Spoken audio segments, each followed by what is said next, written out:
నమస్కారం, welcome to I dream. Health talks with Vijitha కార్యక్రమానికి స్వాగతం.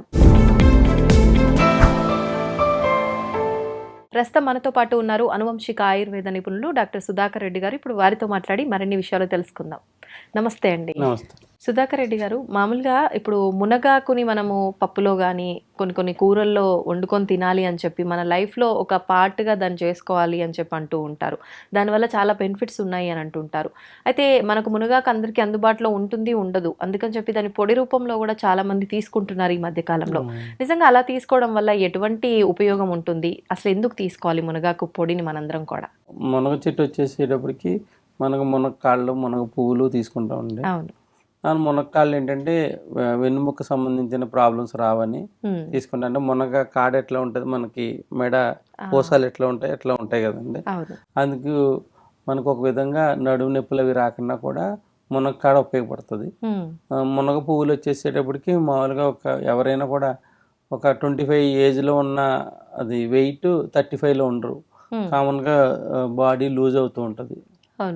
అందులో వెయిట్ పెరగరు, కొంచెం వాటరిష్ రావటం ఉంటుంది, నీరు వచ్చినట్టు ఉంటుంది. ఆ మునగ పువ్వులు ఏం చేస్తారంటే ఆ మునగ పువ్వులు కర్రీ కింద వండుకుంటారండి.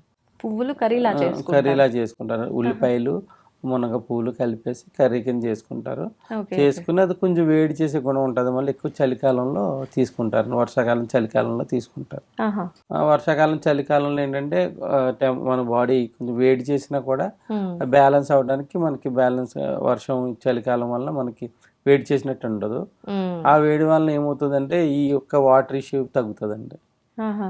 జెంట్స్లో కానీ లేడీస్లో కానీ గైనిక్ రిలేటెడ్ కానీ ఈ సెక్షువల్ డిజార్డర్స్ కానీ తగ్గడానికి కూడా మునగ పువ్వులు ఉపయోగపడతాయి. దాన్ని కూరలాగానైనా ఇంకా వేరే కర్రీ కింద వండుకుంటారు. ఉల్లిపాయలు వేసుకుని కర్రీ కింద వండుకుంటారు, కొంతమంది పప్పులు వేసుకుంటారు. ఆ విధంగా మునగ పువ్వులు అందుబాటులో ఉన్న వాళ్ళు వాడతారండి. అందుకే పొలం పని చేసే వాళ్ళు సన్నంగా ఉంటారు. ఇవన్నీ ఏంటంటే బయట కొనుక్కోకన్నా ఇవన్నీ ఫుడ్ లో యాడ్ చేసి వాళ్ళకు వీటి గురించి తెలిసినా తెలియకపోయినా ఈ లైఫ్ లో ఒక భాగంగా ఉన్నాయి కాబట్టి వాళ్ళు చాలా తెలుసు. వాళ్ళకి తెలుసు. దాంతోపాటు బయట కూరగాయలు కొనుక్కుంటాక అంత ఇష్టపడరు. మన వాళ్ళకు ఉన్న రిసోర్సెస్ ని దానికి ఉపయోగించుకుంటారు. అదొకటి. మునగ చెక్క బెరడు దంచి మన మోకాళ్ళు వాపులు ఉంటాయండి అందరికి. కొంతమంది అంటే ఈ ఫ్లూయిడ్, ఈ గమ్ ఫార్మేషన్ డ్రై అయిపోయిన తర్వాత అది వాపులు వచ్చేస్తాయి అన్నమాట. ఇంకెన్ని మందులు వాడినా తగ్గవు. కొంతవరకే లిమిటేషన్ మందులు వాడతారు. తర్వాత వాడిన తర్వాత తగ్గదు. మళ్ళా బెరడ్ని దంచి ఇలా మనకి కట్టుకుంటే ఒక 1 hour మించి కట్టకూడదు. మునగ చెక్కని కడతారు. కట్టేటప్పటికి ఏమవుతుందంటే ఒక 2-3 కట్టలు వేసేటప్పటికి ఈ లోన ఉన్న వాపులు తగ్గుతాయి అన్నమాట. మోకాళ్ళ వాపులు తగ్గి లోపల నుంచి హీలింగ్ అవుతుంది. మోకాళ్ళలో ఉన్న ఫ్లెక్సిబిలిటీ పెరుగుతుంది అనమాట. మళ్ళీ అలాగా వచ్చినప్పుడల్లా అట్లాగా కొంచెం వ్యవసాయదారులు వాళ్ళు కట్టుకుంటూ ఉంటారు. ఇప్పుడు ఆయుర్వేదిక్లో కూడా ఈ పట్టీలు వేయటం జరుగుతుందండి. మునగ చెక్కని పట్టి వేస్తారు.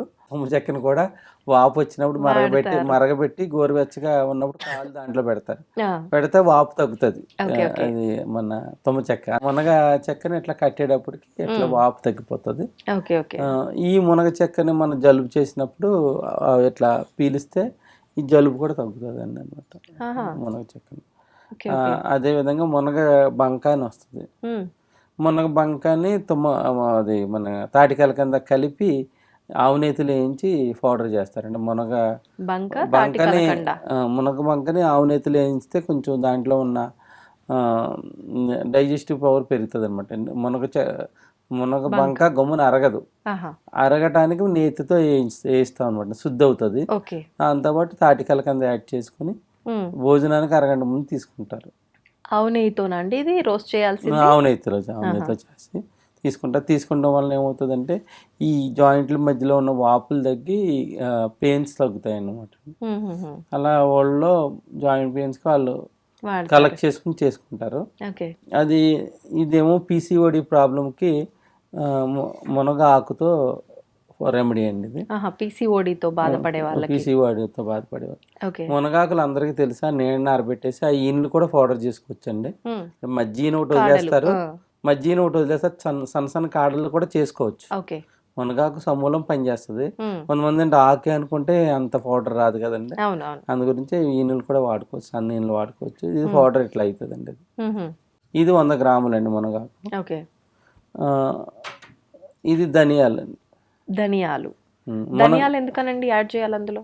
ఇది ధనియాలు ఎందుకు చేస్తామంటే చాలా మందికి మునగాకు వాడి వేడి చేసిందని 3వ రోజు ఆ, మానేస్తారండి. ఆ, ఇది ధనియాలండి. ఉమ్, ఇది 50 గ్రాములు ధనియాలు. ఓకే.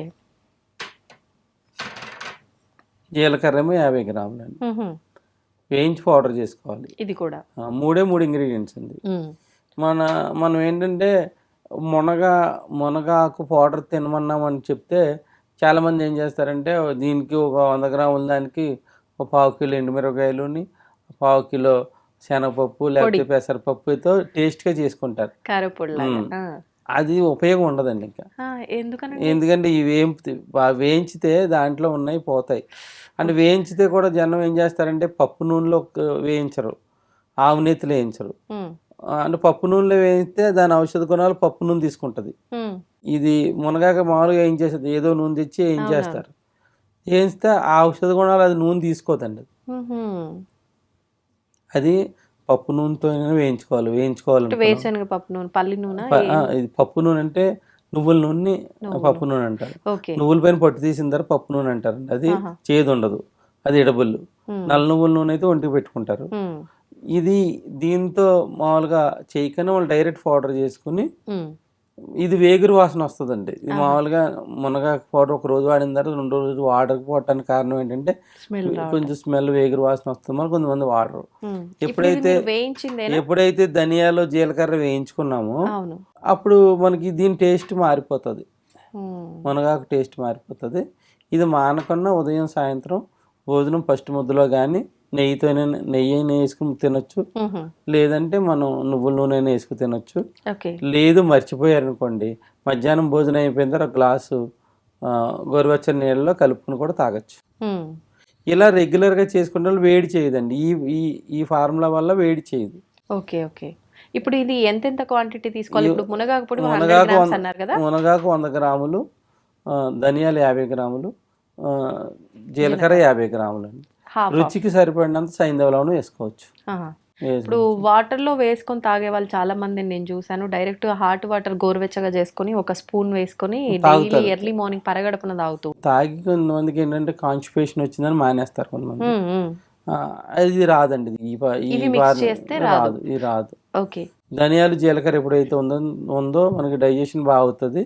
ఉమ్, అందువల్ల ఈ కాన్స్టిపేషన్ ప్రాబ్లమ్స్ కానీ, వేడి చేయటం కానీ, యూరిన్లో మంట రావడం కానీ ఇలాంటి ప్రాబ్లమ్స్ ఏమీ రావండి. ఓకే. ఇప్పుడు ప్రత్యేకించి ఆడవారికి ఇంకా ఎటువంటి ప్రయోజనాలు ఉంటాయి దీనివల్ల? మీరు అన్నట్టుగా పీసీఓడి ప్రాబ్లంకి ఒకటి. నేను మెడ్రాస్లో ఉన్న వాళ్ళకి పీసీఓడి ప్రాబ్లమ్స్ చాలా వరకు తక్కువ ఉంటాయండి. ఆహా. వాళ్ళు ప్రతి దాంట్లో మునగాకు వాడతారు. ఆ. ఇది జాయింట్ పెయిన్స్ కూడా రావండి, ఇది నివారించుకోవడానికి ఉపయోగపడతాయి, ఉమ్, ప్రివెంటివ్గా పనిచేస్తాయి. వచ్చిన వాళ్ళకి ఏంటంటే పెరక్కని ఆపుతుంది. ఓకే. అంటే మెడిసిన్స్ ఒక భాగం అయితే ఈ సప్లిమెంట్ కూడా ఒక భాగం అండి. ఇప్పుడు కొంతమంది ఉంది సంవత్సరాల తరబడి కీళ్ళ నొప్పులు మందులు వాడుతూ ఉంటారు. అవును, అవును. అంటే ఎక్కువ కాలం వాడకన్నా 3-4 నెలలకే వాళ్ళకి వేరే మందులు వాడినా కూడా పనిచేస్తాయి అనమాట అండి. ఉహుహు. ఇలా తీసుకుంటాం వల్ల ఏమవుతుంది, మనకి బోన్స్ కావాల్సిన సప్లిమెంట్ దొరుకుతుంది, నరాలకు సంబంధించిన సప్లిమెంట్ దొరుకుతుంది, ఉహు. ప్లస్ కంటి చూపు పెరుగుతుంది, ప్లస్ గైనిక్ డిజార్డర్స్ చాలామంది ఏంటంటే యూట్రస్లో అది ఎక్కువ అది మనకి యూట్రస్లో ఎక్కువ అది ఎలిమినేషన్ సరిగ్గా అవ్వలేదని, ఫ్యాట్ కంటెంట్స్ ఎక్కువ ఉన్నాయని మనకి పీసీఓడికి వాడిపిస్తూ ఉంటారు. ఆహా.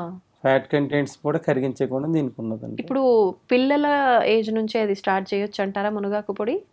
అండ్ అమ్మాయిలు అయితే చిన్న ఏజ్ నుంచి మానకన్నా స్టార్ట్ చేస్తే వాళ్ళు చిన్న అంటే ఏ వయసు అండి సుమారుగా? టీనేజ్ ఏజ్ చిన్న వయసు 5 years నుంచి 3 years నుంచి కూడా ఇవ్వచ్చు.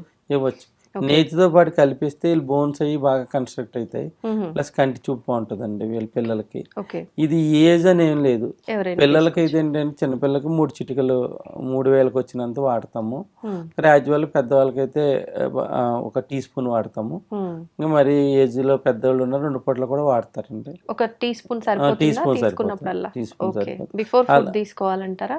అంటే భోజనం ఫస్ట్ ముద్దలో తీసుకోవచ్చు, ఆ. మన ఎర్లీ మార్నింగ్ తాగే అలవాటు ఉంటే వాటర్లో కలిపి తాగొచ్చు, లేదంటే భోజనం అయిపోయిన తర్వాత వేడి నీళ్ళలో కలిపి కూడా తాగొచ్చు. ఇప్పుడు వేడి నీళ్ళలో కలిపి తాగేటప్పుడు మరిగించాలా, డైరెక్ట్ గా ఏం లేదు, కలుపుకొని వెంటనే తాగేయచ్చు? వేడి నీళ్ళు కలిపి తాగేసి. ఓకే. కొంతమంది వేడి నీళ్ళు కూడా లేని వాళ్ళు చేతులు వేసి చప్పలేసి నీళ్ళు కూడా తాగొచ్చు. అంటే వాళ్ళ కంఫర్టబిలిటీని బట్టండి ఇది. Okay okay. నేను మా గురువు గారు ఉన్నారు మెడ్రాస్లో, ఒక ఆయన 88 ఇయర్స్ ఉంటాయి. ఇప్పుడు కూడా ఆయన నుంచునే ఒక 12 hours వరకు క్లాసెస్ ఇస్తూ ఉంటాడండి ఆయన. వాళ్ళ మెయిన్ సీక్రెట్ ఇదేనండి. ఇది రెగ్యులర్ గా వాళ్ళు రెగ్యులర్గా తీసుకుంటారు. Okay okay. ఆయన చెప్పిందే ఇది. పీసీఓడి ప్రాబ్లమ్స్ కూడా ఆ ఏరియాలో తక్కువ ఉంటాయి. ఇలా వాడేవాళ్ళకి, అంటే మెడ్రాస్లో ఉన్న వాళ్ళు అందరూ వాడకపోవచ్చు, కానీ ఇలా వాడేవాళ్ళలో చాలా మందిలో ఈ ప్రాబ్లమ్స్ రాకుండా ఉంటాయి.